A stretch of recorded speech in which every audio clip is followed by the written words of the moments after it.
Hello, everyone, and welcome to the Career Advice Series webinar, The Stress Performance Link, Strategies to Increase Resilience and Avoid Burnout. I am Emily Rocha, Associate Director of the newly enhanced ABA Legal Career Central, a career center that offers both career development resources and a job board for law students, lawyers, and other legal professionals across all disciplines and career stages. It is my pleasure to introduce today's speakers. Paula Davis-Lack is a former practicing lawyer and internationally published writer, speaker, media contributor, and a stress and resilience expert who has taught burnout prevention and resilience workshops for thousands of professionals around the world. Paula left her practice after 7 years and earned a master's degree in applied positive psychology from the University of Pennsylvania. As part of her postgraduate training, Paula was selected to be on the University of Pennsylvania faculty teaching and training resilience skills to soldiers for the Army's Comprehensive Soldier and Family Fitness Program. The Penn team trained resilience skills to more than 25,000 soldiers. Her expertise has been featured in and on O, the Oprah magazine, Redbook, Time.com, Today.com, the Steve Harvey TV show, Huffington Post Live, and a variety of media outlets. She has also been featured in and on The Lawyerist, Law360.com, various ABA webinars, and the Women's Law Journal. She is the founder and CEO of the Stress and Resilience Institute, a training and consulting firm devoted to helping companies and busy professionals build their resilience to stress. She is also a partner in Lawyers Strong, a company focused on delivering resilience and training to lawyers. Dave Sheeran speaks, writes, and trains on the skills of thriving and resilience in the context of the unique challenges to thriving inherent in the practice of law. Dave's CLE programs provide research-based content from the field of positive psychology in a practical, usable format. They are fast-paced, interactive, and sprinkled with stories that help participants understand, remember, and apply the skills. Dave's approach has made him a top-rated and in-demand speaker. In addition to his work with lawyers, Dave has led teams that trained over 2,000 U.S. Army Master Resilience trainers, taught public school superintendents, principals, and teachers.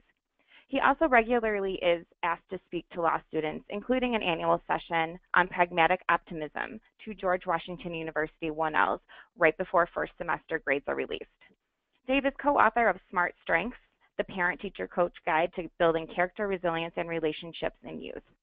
Dave began his career practicing law in Nashville, Tennessee, and for 24 years served as Executive Director of the Tennessee Commission on CLE. He is a partner in Lawyers Strong, LLC, a company focused on delivering resilience training to lawyers.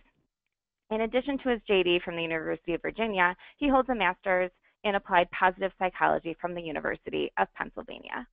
Welcome to you both, and thank you so much for being here. Dave, I will turn it over to you.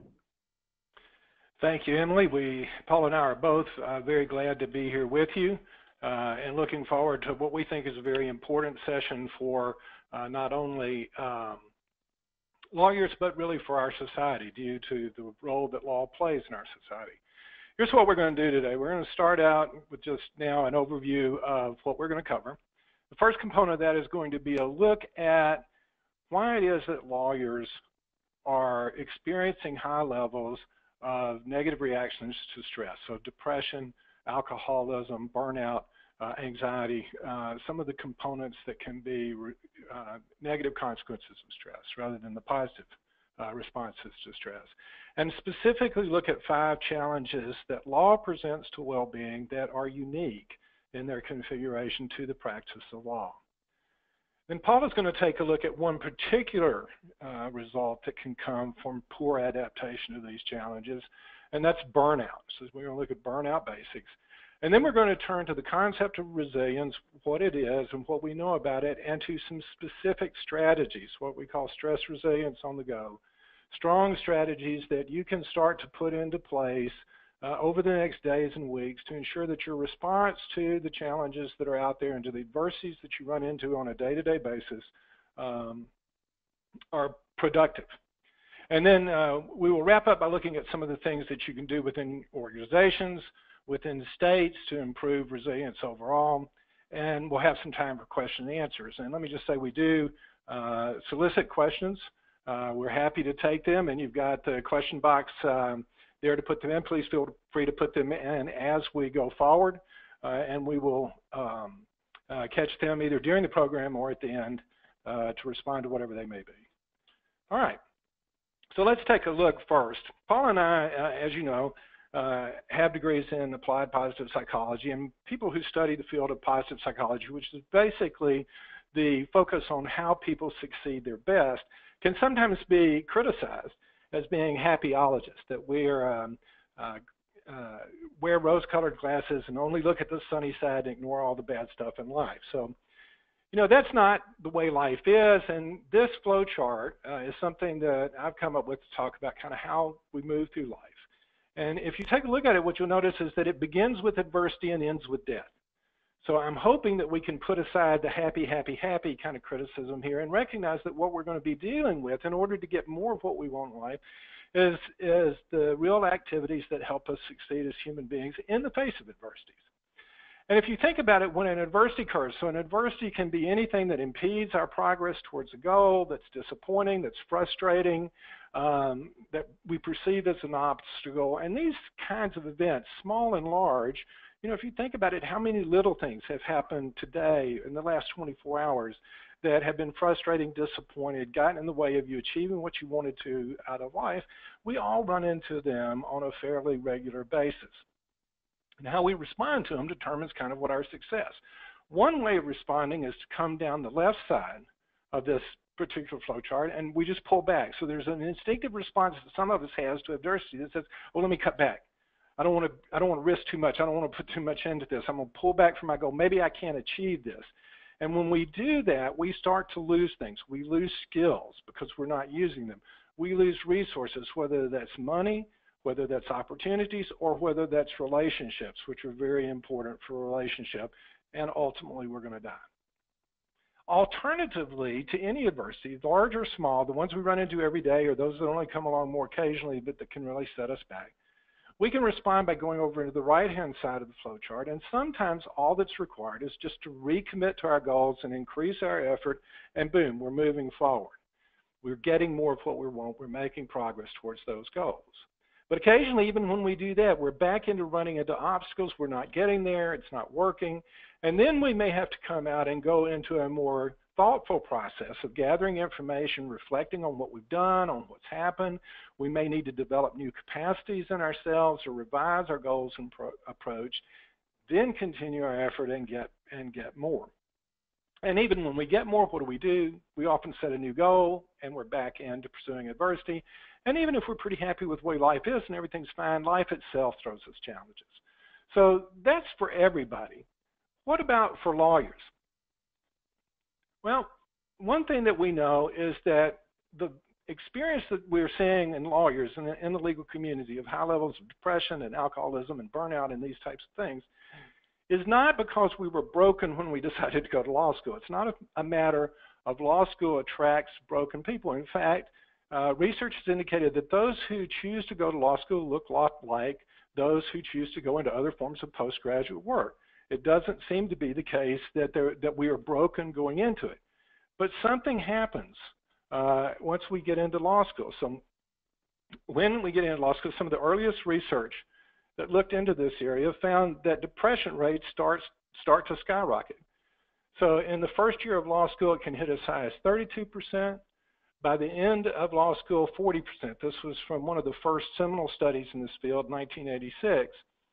And other types of negative responses to stress, such as alcoholism, anxiety, and other things, also show up at these increased levels, starting in law school. And then they get better in the practice of law, but they never get back to normal. In fact, depression usually runs about 3.5 times the normal average in every study that's been done for lawyers, and other things are similar. So this slide looks at one of the most recent studies from February 2016, sponsored by the ABA and the Hazelden Betty Ford Foundation and led by Patrick Krill, that looked at 15,000 lawyers across the U.S. And among its findings was, for example, looking at alcohol use.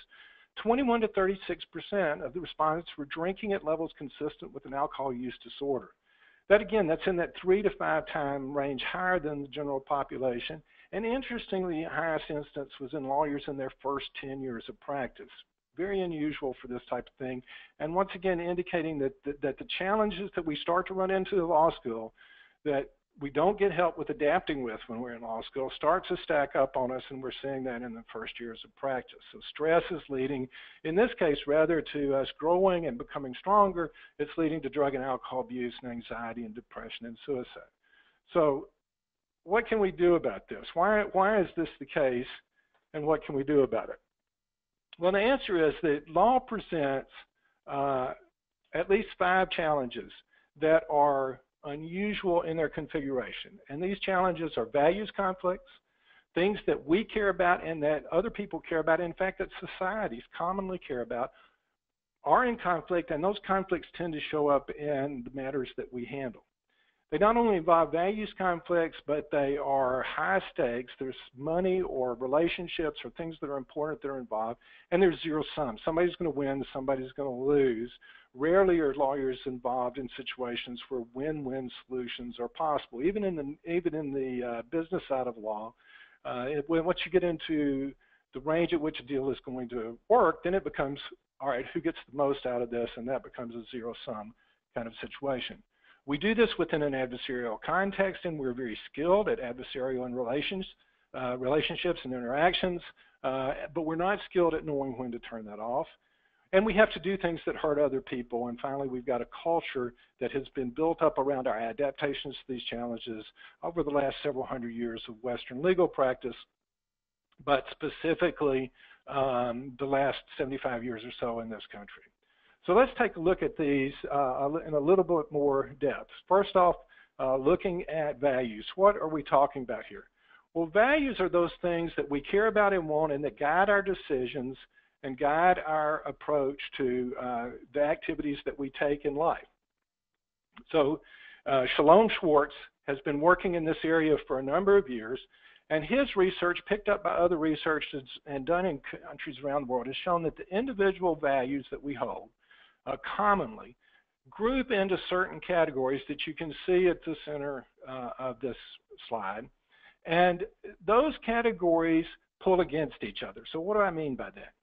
Well, if you look, for example, in the upper right-hand corner of the slide, values of social power and wealth, which are very prominent in the management of law firms, for example, or in the power and achievement categories of the general values that are held by folks.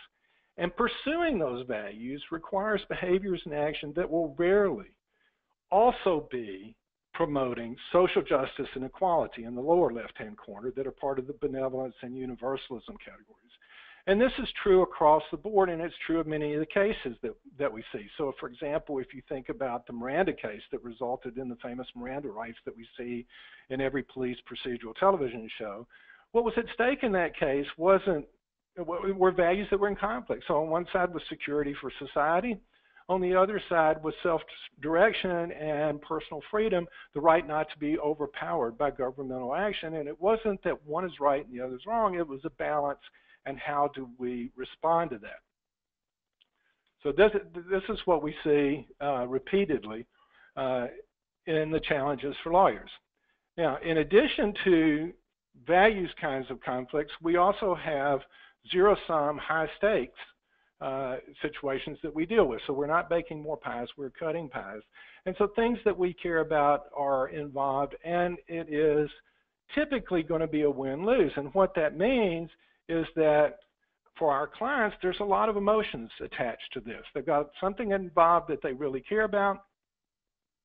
And when they lose, they're sad, they're angry, they're hurt, they're bitter. And as their representatives, we are impacted by those emotions. We may feel them ourselves, we may be disappointed in what happened, but we certainly just through emotional contagion are aware of that.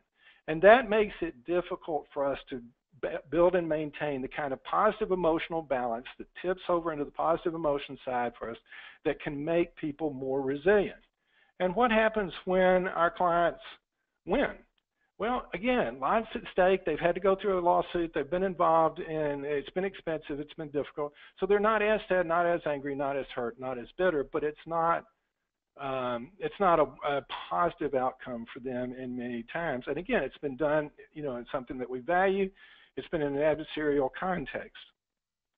And that brings us to the question of, these skills that we've developed, so law school teaches us to think like a lawyer, and part of that is this comfort with being an adversary that we are trained in and that we become good at, but we're not trained, just as we're not trained in how to support our values, we're also not trained in how to turn adversarial skills off. And so it's functional in the legal context, used appropriately, but it can also be detrimental in other areas of our life.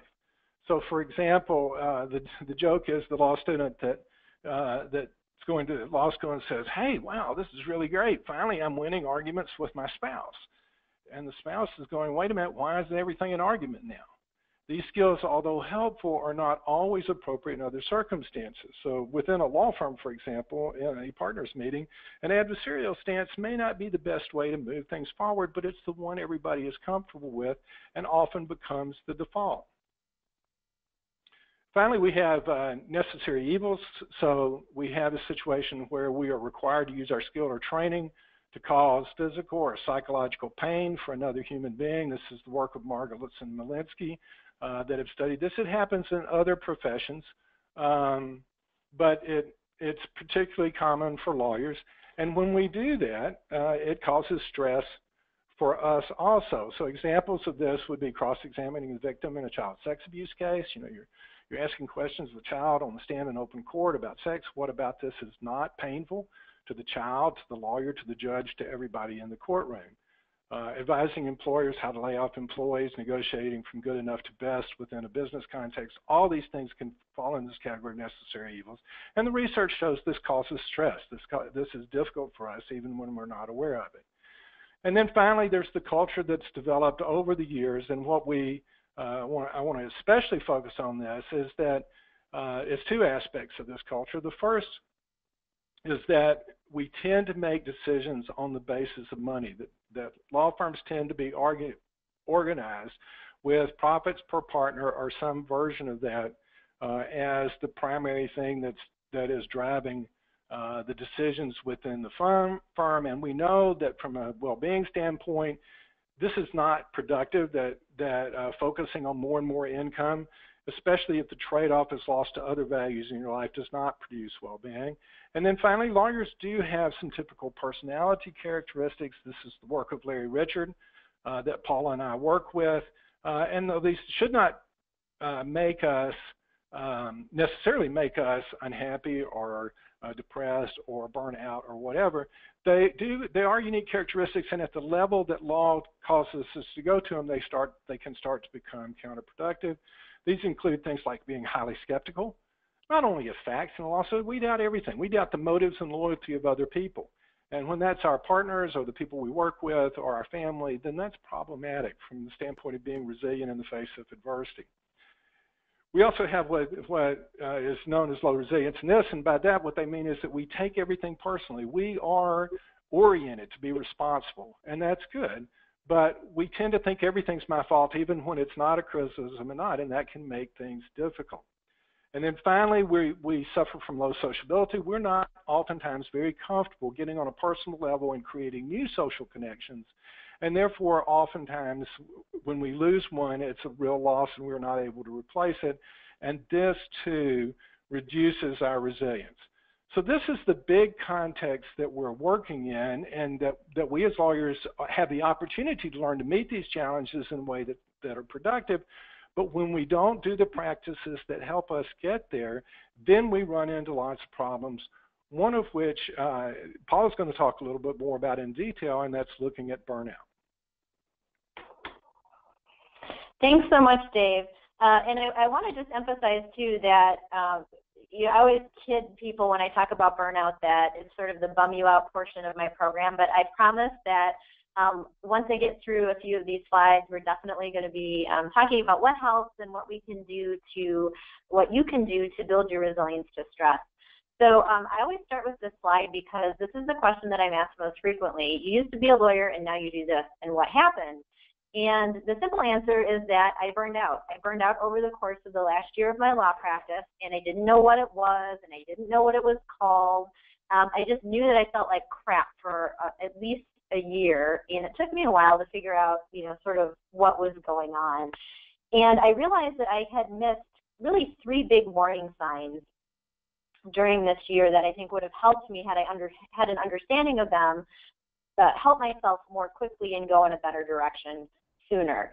And so the first thing that I missed is that I was physically and emotionally exhausted more often than not. So it would be the case, I practiced commercial real estate law, and I'd finish a deal, and the adrenaline would keep me kind of up and going during the deal, and as soon as the deal ended, I would crash and I would get sick on some level. I would get cold, or I would just have the sniffles or get some other symptoms, and my energy was just really dragging a lot of days.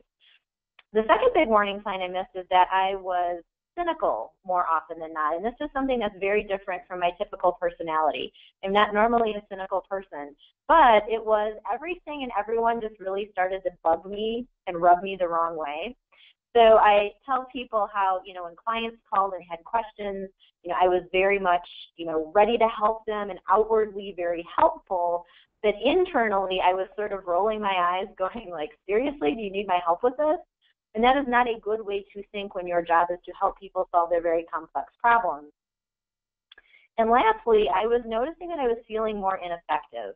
Not so much ineffective in the sense that I felt like I wasn't doing a good job being a lawyer, but I was starting to feel ineffective and lose my confidence, seeing big picture, how did I continue to fit in within the legal profession? So it was really a blend of those 3 things when combined that was really driving and causing me to feel not so great. And we know, the thing that I told myself was that I must be the only one who must be, burned out or not able to handle my stress. And we know that burnout is really a problem in a lot of different professions, and particularly in the legal profession. So we know that this is research from the Gallup organization, about 70% of people are actually coming to work not engaged on some level. That's really bad. That's the vast majority of us actually showing up not feeling like we're really plugged into what we're doing. And I apologize, there is not a ton of research on burnout with lawyers and in the legal profession specifically. A lot of what we know about burnout is taken from the studies that have been done in healthcare, particularly with physicians. But at least these show you a couple of different data points specifically regarding lawyers, and I find it interesting how burned out lawyers are less committed to their organizations and they report lower identification with organizational goals. I think that's really important for people who run law firms to understand, because when your lawyers are burning out, I mean, that's not only are they not servicing their clients in a great way, they're likely at an increase for making errors, but they're not bought in, and it makes them more susceptible to potentially leave to go to a competitor or to in-house or to another firm. So here is how I define burnout. Burnout is a chronic process of exhaustion, cynicism, and ineffectiveness, those 3 items we just talked about, caused by an imbalance in your demands, resources, and recovery. And I'll talk about what each of those are in a second. But if you're going to circle a word in this definition, it would be chronic. So you don't just wake up one day and go, woo, I'm burned out. Burnout is something that's been manifesting over a period of time. And on the next slide, you'll see how burnout is really a range or a spectrum. So I'm guessing that not many of you are showing up to work feeling bored on the left-hand side, and hopefully nobody is really experiencing a breakdown on the right-hand part of the graph. But look at all of the range of places you could be in between those 2 items. So the place that I like to have people really try to focus on is their stress sweet spot. I would never advocate for you to not have any stress. It's really important that we have stress in our lives, because stress is something that is important and connectful to meaning. We don't usually get stressed out about things that aren't meaningful to us. But also, we want to be challenged and we want to be worked, and having that stress is really important, but also being able to manage and maintain it in a certain way and at a certain level is important too. So are you in your stress sweet spot, or are you kind of out of your stress sweet spot, kind of going into that fatigue or exhaustion direction or worse? So I would just ask all of you right now who are listening to just take a look at this graph and just make a mental note of where you would put yourself on this spectrum today. And just ask that you check in with yourself fairly regularly to notice, am I in my stress sweet spot? Am I moving out of it? Why is that the case? And what's going on to help me maybe go so I can get back to that stress sweet spot if I'm out of it? What's interesting, and I've asked this question a lot, who burns out more? Is it women or men? And the research is kind of all over the place, but generally consistently finding that women and men tend to burn out at about the same rate. However, they experience burnout a little bit differently. So women tend to feel that exhaustion first, that drives the cynicism. They feel ineffective, and then women oftentimes will say, time out. Something's going on here, I need to figure it out. What is it? Men, on the other hand, tend to enter burnout feeling a little cynical. That cynicism drives that sense of exhaustion, and then men just kind of put their heads down and keep right on going. As my soldiers like to say, they suck it up and drive on. And while that's certainly one method to use, it's really important, I think, for people to recognize how important it is if you're feeling burned out to actually say something. I certainly suffered in silence, and I think that especially with men, when I check in with them when I'm presenting workshops to them, they oftentimes say, well, you know, society expects me to work, or I'm the sole breadwinner for my family, I don't have time to be burned out, I can't say anything about it. There's a lot of tools and different things that can be given to people and implemented to hopefully maybe reduce that likelihood a little bit. In terms of burnout warning signs, here's where you want to focus for yourself, and if you notice this with other people, maybe your colleagues or your friends. So the big three are the three that we've been talking about in terms of exhaustion, cynicism, and feeling ineffective. But think about how much downtime do you allow yourself? Do you give yourself a chance, both at work and outside of work, to recharge your batteries? And we'll talk in a minute about why that's so important. Do you feel disengaged or consistently checked out? The word that I used is unplugged. Like, do you feel unplugged from what you're doing? Are you getting sick more frequently? I noticed that, like I mentioned, I would get headaches more frequently, I would get stomach aches more frequently, I would get colds more frequently. Are you noticing those things happening? And I put a star by the last one, which is every curveball is a major crisis. So I remember when I was burning out, I went to visit my parents who live about 45 minutes away. And my mom called me before I left and said, hey, could you just stop at the grocery store and pick up some milk and bring it out? Not a very hard request at all. And my response to her was, oh, Mom, are you kidding me? Like, I don't have time to do that. And I had this big reaction to what was a really small ask of hers. And so that was not normal for me, and that was something that made me go, something else is at play here. At play here, and something else is going on. So pay attention if you're noticing that for yourself as well. So now from a burnout formula standpoint, like what causes burnout? In this graph, it's very simple. It's too many job demands and too few job resources and recovery. So when I say a job demand, what does that mean? And it's basically any aspect of your job that requires sustained effort or energy.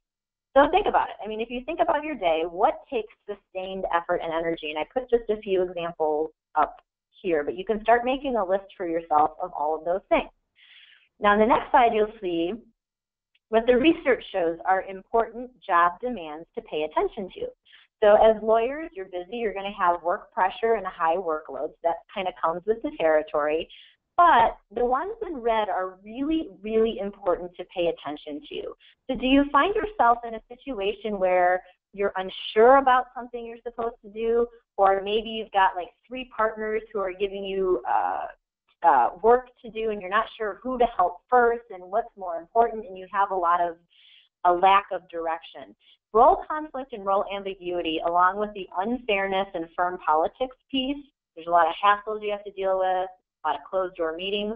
Those 2 in particular are going to be a fast track to burnout in firms and in organizations. So those particularly are important to pay attention to. So then what are job resources? I always think of, like, if you think of it, think of this as like an energy bank account, and job demands are going to take energy out of your energy bank account, and job resources are going to put energy back into your bank account. So job resources are any part of your job that helps you achieve your goals and stimulates growth and learning. So I give you some examples on this slide as well. So anytime you find a lot of meaning in what you're doing and you knowing that you really help the client, you have a good working relationship with other people in your practice group, those are all really, really important job resources to pay attention to. And then the research will point to very specific job resources as well. So things like high quality relationships with your colleagues. Anytime you have a sense of autonomy, so you have a say in what projects you can take, any sense of stay in control over your day, which sometimes is hard for lawyers as we're putting out a lot of fires and helping with our clients. And anytime you have partner support and you can get consistent feedback. The feedback piece is really important because I remember when I was practicing, the message that I heard was, hey, no news is good news. Meaning if we don't say anything to you, you must be doing something okay or right. And that's great. That doesn't really help me or help you understand what am I doing well, especially, and how can I capitalize on those good things. And so then the last piece of the puzzle is this whole notion of recovery. So what are you doing to recharge your batteries on a consistent basis? And it's important because I know this is the first thing that goes when we all get busy, right? We don't take care of ourselves. We take fewer breaks. We don't take any breaks. We don't eat regularly. We don't do the things that we need to do. And so the research emphasizes that in order to meaningfully recover, the type of recovery that helps prevent burnout, you have to do it both at work, which is internal, and outside of work, which is external, like after work and on the weekends. So these are not big, long things that you have to do, but you have to do recover in both of those spots. So we'll skip the next slide and go right then to the very last, your burnout prevention plan. So if I'm doing a workshop in an organization or in a firm, I actually have people start to track and list their job demands, job resources, and the steps that they're taking to recover so they can see where they're at. So here's just an outline for you to follow about how you can start to do this for yourself. So making a list of those job demands, the things that take effort and energy, listing your job resources, so the things that give you energy, and then what are you doing or not doing to effectively recharge your batteries each and every day. Okay, so with that, you have a very high-level overview of what burnout is, how we define it, what causes it, and what some of the warning signs are. So with that, and thinking about the challenges that Dave already set out for us, what helps? So what can we do now? What can we focus on that might help us either alleviate burnout or lessen its impact or maybe deal with a lot of the challenges that lawyers face on a day-to-day basis? So enter resilience. So here's how we define resilience. It's your capacity for stress-related growth. So when you're feeling stressed out, are you able to effectively bounce back, or can you even go further and grow from what you're experiencing? And we know resilience has two kind of key components or aspects. One is how you deal with the everyday hassles and little adversities. Those are the little A's. Then how do you actually bounce back and grow from those really big, life hits you upside of the head, and how do you recover from big adversity? So it's a combination of both of those things. And we know that resilience enables a lot of good stuff. So when you develop your resilience muscles, some of these capacities will start to turn on. You'll notice yourself being more mentally tough, meaning that you can think very resiliently and flexibly and accurately and thoroughly when the going gets tough and you're in a stressful situation. You become better at problem solving, so you start to see where you have a measure of control, influence, and leverage in the situation. You can start to see option A, option B, option C a lot more clearly. And you also develop better relationships with people, which are so, so critical for resilience. So all of that, all of those good things help you be able to do all of the following. They help you be able to manage your stress in a better way that hopefully slows down the process of burnout or prevents it altogether. They help you take good risks and capitalize on opportunities. Really important for those of you who are new to the practice of law or in your early stages of practicing and you want to grow your capacity, potentially make partner or do other things. It's going to be important for you to be able to raise your hand and say, I don't know if I can do this, but I'm going to try. And if I don't do well or if I fail, I'll figure out what I need to do next. And what I wanted to just share with you very quickly, since Dave and I were both part of the Army program teaching and training resilience skills to drill sergeants, I wanted to tell you very briefly some of the good outcomes that have been discovered from our work with the soldiers. So what we've noticed is that, or what the research has shown from looking at the program, is that officers who had higher levels of, they called it psychological health and resilience, were promoted ahead of schedule, assigned tougher tasks, and they achieved the rank of a 1-star general faster than their lower resilience counterparts. The non-commissioned officers who we taught, which was the biggest part of our audience, noticed that with higher levels of resilience, they had better coping skills, they were more engaged, and they had less catastrophizing. So when I say catastrophizing, it's that something happens and you have that sort of downward spiral style of thinking where some little thing can happen and all of a sudden you're living in a van down by the river. It's a very powerful thinking style that we can teach people how to slow down or stop. And so lastly, with resilience, if you're going to build your resilience muscles, where do you want to focus? And so that's what this chart illustrates. So the first component is how to think differently. That's the mental toughness piece.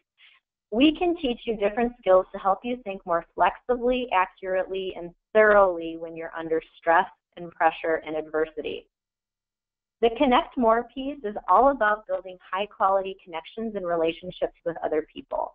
And the research is very, very, very clear that if you're looking to have well-being, thriving, happiness, health, resilience, what have you, having good high quality connections with other people is something consistently across the board that you need to be able to do. And lastly, thriving is all about the recharging aspects of resilience. How do you manage your energy, and where do you find sources of meaning in what you do? And I'll never forget, I had a drill sergeant in one of my trainings actually staring at me somewhat uncomfortably at one of our lunch breaks. And so I said, "Hey, Sergeant, what's up?" And he looked at me and he said, "Are you just in this for a paycheck?" That was really an eye-opening question and really an eye-opening moment for me. And I was able to explain to him why I was doing this work and how impactful it was for me to do. And once I did that, all of a sudden he started to pull me aside and ask me questions, and he felt a lot more comfortable with me, knowing that I was in it for some sort of deeper reason than just actually a paycheck.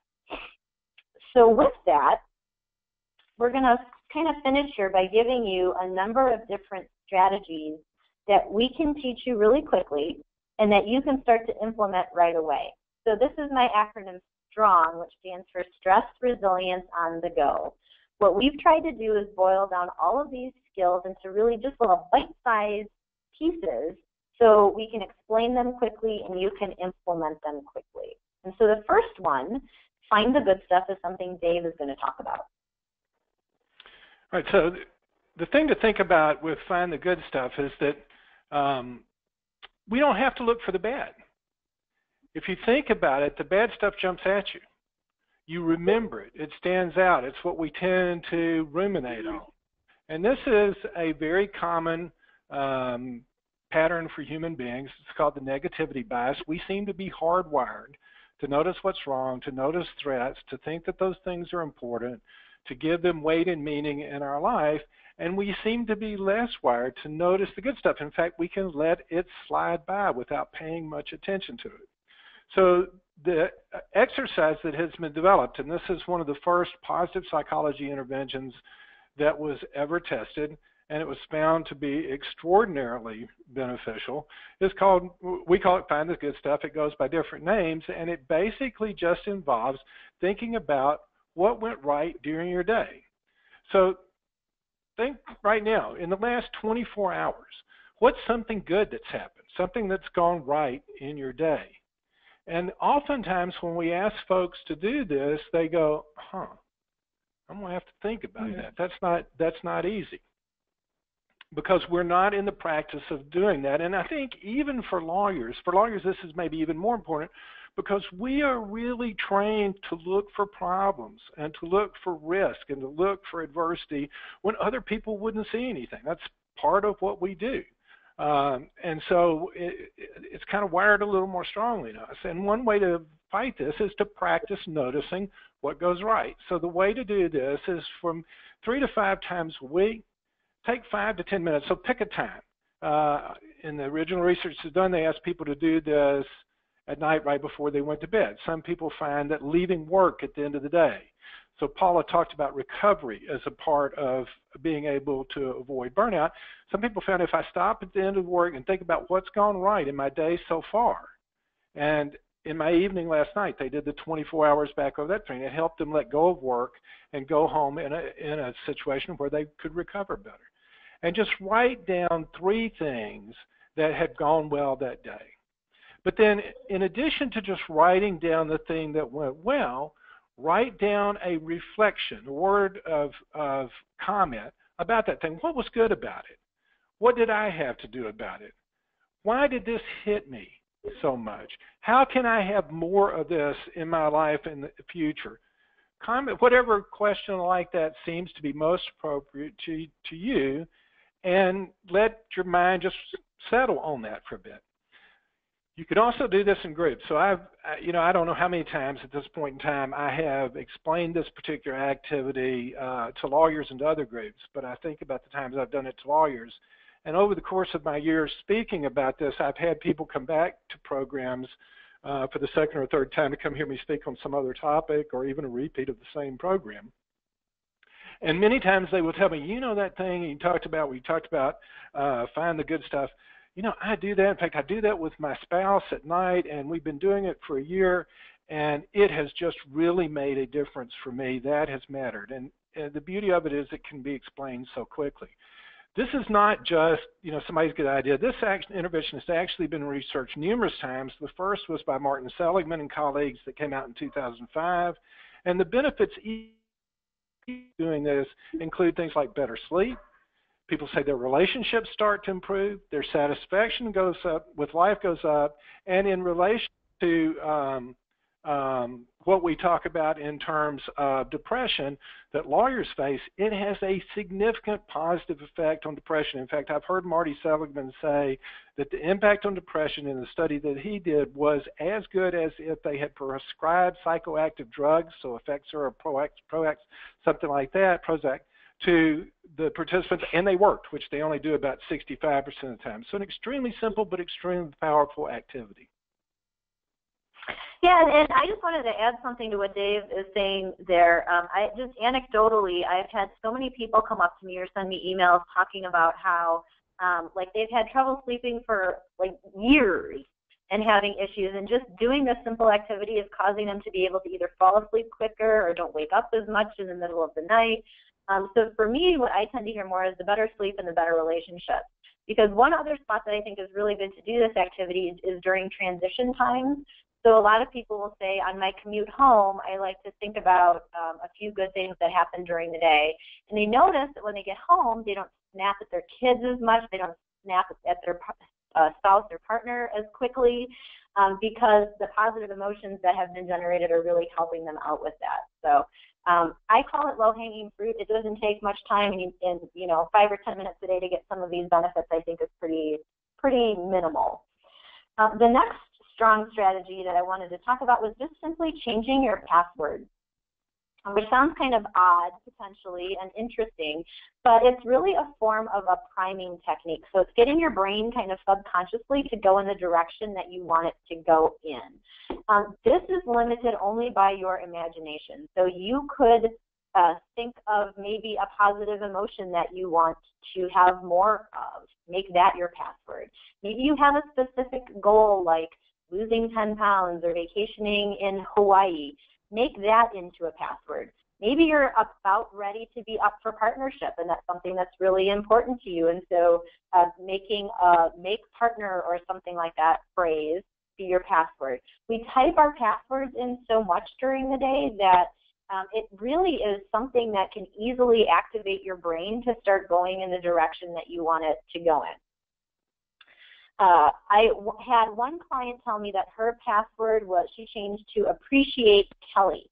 And I asked her, what in the world does that mean? And she said that she was starting to notice that her perfectionistic tendencies were getting in the way of really developing meaningful and long-lasting relationships with the people on her team, and they were leaving her team sooner than she wanted them to. So she had this new hire, Kelly, who she really liked, who was really helping her out, and it was important to her to keep Kelly on the team, and so Appreciate Kelly became her password. Another friend of mine, I told her about this, and she created the word gratitude as her password. And she did that, and unfortunately, a few weeks later, she actually lost her job. And she was experiencing a lot of, understandably intense emotion around that. And so what helped, she said, was that she was typing in the word gratitude multiple times a day, and it was really forcing her to see, even in hard times, some things that she could be thankful for. So I would just say think of whatever it is that you want more of, or a goal that you want to accomplish, and convert that into a password. You can also do this for your phones as well, for numeric passwords. So think about maybe an important date that has some significance to you. Maybe there's something you're really looking forward to coming up that you could, put the date in for. But again, it's just really limited by your imagination. The next technique is just something that we call 4-7-8 breathing. So I find this really helpful. I do this, I practice this on a regular basis. It helps me a ton before I actually get up in front of groups and speak. So think about all the instances where maybe you might be feeling a little nervous and a little anxious. You're meeting with a new client, you're going into court, you're closing a deal, you're having an important meeting with a partner. Think of all the things that really require you to be present and in a particularly good state of mind. So practicing 4-7-8 breathing is pretty easy. So it's simply inhaling for a count of 4, holding for a count of 7, which I find really hard, so if you need to shorten that, go ahead. And then exhaling slowly for a count of 8. And then just doing that repeatedly for about 5 minutes or so. And the important thing is to practice doing this when you're not under stress. Because if you don't do this and then remember this technique as you're about to go into a stressful situation, your physiology may have already taken over to where this is not going to be something that's going to be easy for you to do. So just in a nutshell, 4-7-8 breathing. Inhale for a count of 4, hold for a count of 7, exhale for a count of 8.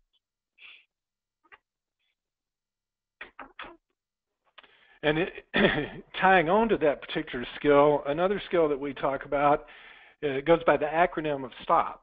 And STOP actually stands for, it's not a perfect use of the acronym technology, but STOP means stop, take a breath, observe what's happening, and that means both internally and externally. So what exactly is happening outside and what's happening inside me? What are my thoughts? What are my emotions and reactions to it? And then to proceed forward to achieve whatever your purpose is in the situation. And one of the things that I think you can see about this particular technique is that it ties well into the one that Paula was just talking about, the 4-7-8 breathing.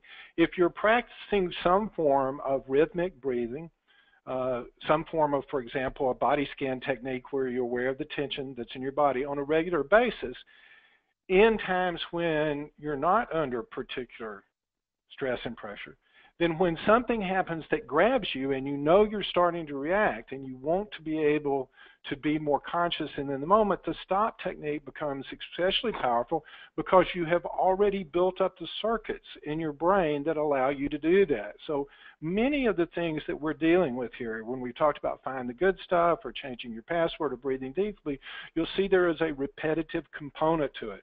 So what is happening is by going over these, we become more comfortable with and more prone to have thoughts and emotions that are productive for us, especially in challenging situations. And so in terms of research on neuroplasticity, we're actually building the pathways in our brain that allow us to do that.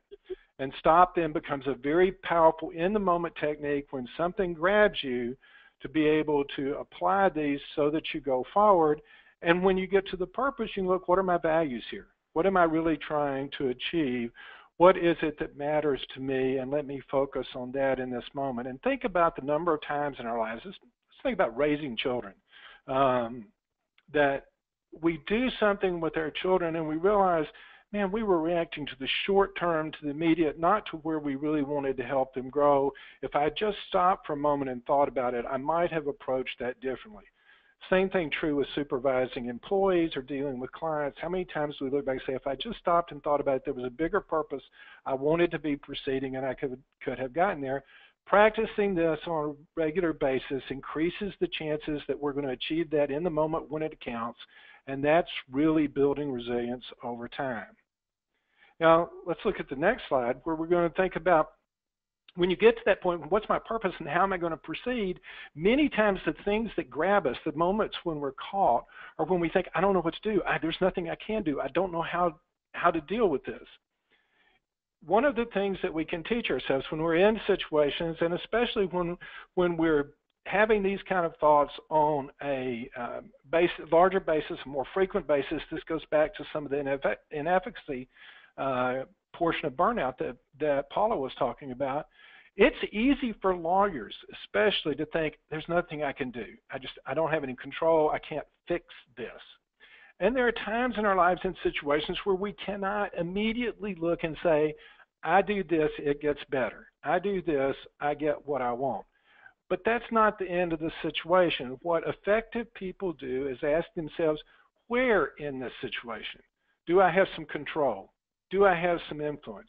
Do I have some leverage that I can apply to the situation? And let me do what I can then to nudge this situation in the direction I want to go, even if it's only making it 5% better right now. If I am taking the control, using the influence, applying the leverage that I have, then I'm going to be bumping this situation in the direction I want to go. And when we get to the next spot, we may be able to see additional things that we could do. The door starts to open up. We start to think more broadly. We start to say, well, I can also do this, and I can do this. And suddenly we're moving in the direction that we want to go. One final skill, Paula. Yes, and this is one of my favorites, and we just call this creating micro moments of connection. So because having high-quality relationships is so darn important to and central to building resilience, it's important to try and develop that skill on a regular basis. So the main sort of rule that we talk about with this is called the 10-5 rule. So if you're within 10 feet of somebody, actually look up and look them in the eyes, maybe smile a little bit, acknowledge that you're actually seeing them and you're aware of their presence. And if you're within 5 feet of somebody, say hi. So you're obviously not going to carry a measuring tape around with you and, go, oh my gosh, I'm only 9 feet away.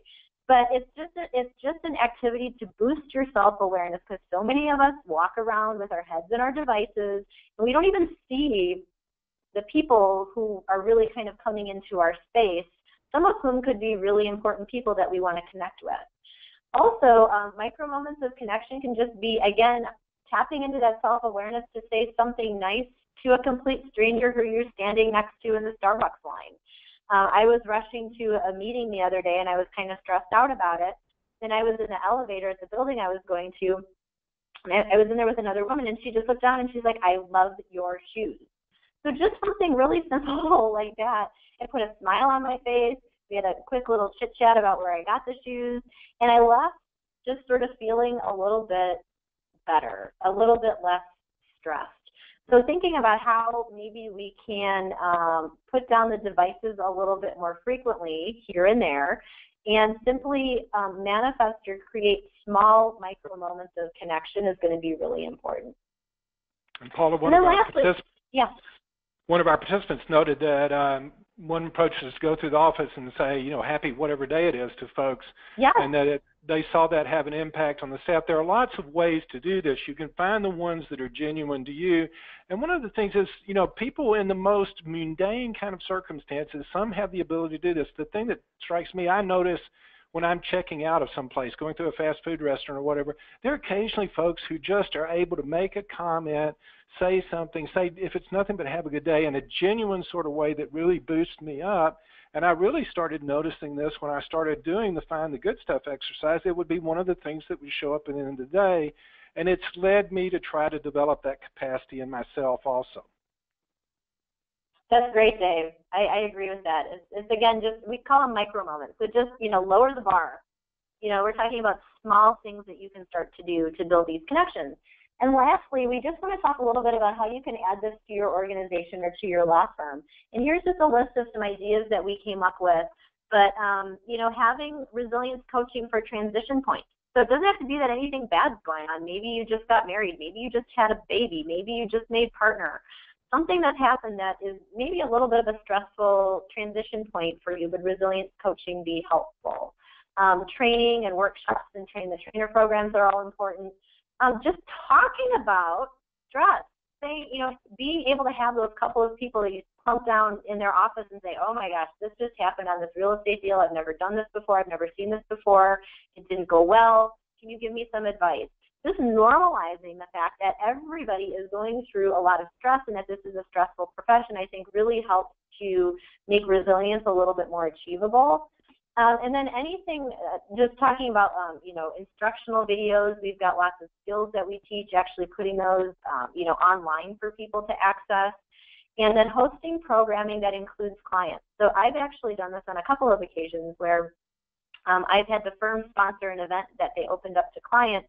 And the clients come in, and especially if you all, a lot of you are in the corporate realm and have healthcare clients, burnout is an especially problematic part of healthcare right now.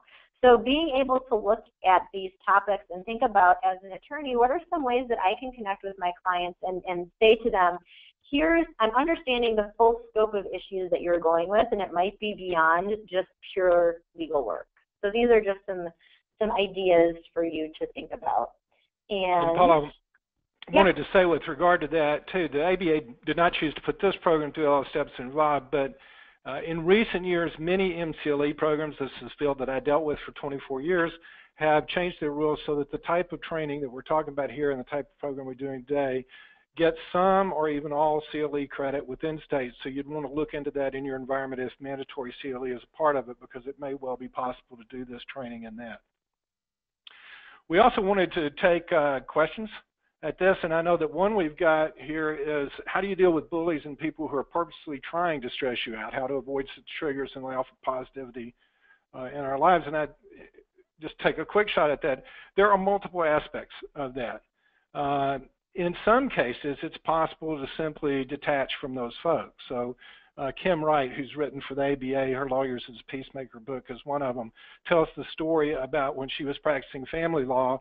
There was a lawyer that simply stressed her out tremendously. He was dishonest. He wouldn't follow agreements that they made. He would be difficult about scheduling hearings and things, and she chose to simply quit taking clients that were represented by that client, and said, interesting enough, in the small town where she practiced at the time, other people started making the decision, and pretty soon it was the case that if he was representing somebody, the other side had to go out and get an attorney from another county, and then all of a sudden judges got much harder with him about what he did, because they had counsel who were coming in and they were seeing what was happening, and it actually ended up kind of resolving the problem for people overall. The other thing I think we should say is that there's a whole set of skills around resilience. We've been able to give you some of the quick things now, but learning how to handle conversations is one of the skills of resilience, and that we build on in some of the training that we're doing, to be assertive in conversations when you can't simply walk away. Paula, anything else on that? Yeah, that's a great point, Dave. And the only other thing that I keep coming back to is that you really, back to the question, where do I have a measure of control, influence, or leverage in this situation? I would discourage you from spending a lot of time and energy trying to change the other person, or try to get them to see your viewpoint, or somehow kind of fixing them or dealing with them. And rather than that, just think about, is there anything from a mindset or a mental toughness standpoint that you can do to sort of change the way you think about the situation? So if you've tried having an assertive conversation with them, you tried avoiding them and it's still not working, is there a way that you can just make it better for yourself internally by becoming a more flexible, accurate, and thorough thinker about the situation? That can be really, really tough, though, especially if the person who's the bully is, a partner who gives you a lot of work, or is somebody who you have to interact with a lot. And I would say also that I think we're coming to the end of this, but Paula and I's emails are on the materials that you're going to be getting here, and that we would be happy to take questions over email and respond to them also. And please, we have time for another question or two, but I just wanted to let people know I have a couple of ebooks, and I would be happy to send you all links to those if you want to shoot me an email, which is on the next slide.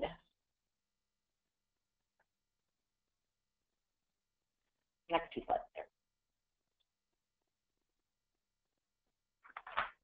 All right, thank you so much, Paula and Dave, for all the great insight about using the stress sweet spot to perform better, and I'm excited to check out some of your resilience strategies. And thank you, everyone, for attending today's program. Please complete our short survey before you leave, and also check out our website at abalcc.org for our upcoming free career-related articles and webinars. On your screen right now is our next Career Advice Series webinar on Mastering the Art of Success. We also have a couple programs coming up in the Career Choice Series, and we have a Twitter chat next Wednesday on lawyer job searching. You can tweet in some of your questions about resumes and cover letters and networking and job searching strategies. You can also check out our job board, and you can learn more about our board members. Thanks again, everybody, and thanks again to Paula and Dave. Have a great day.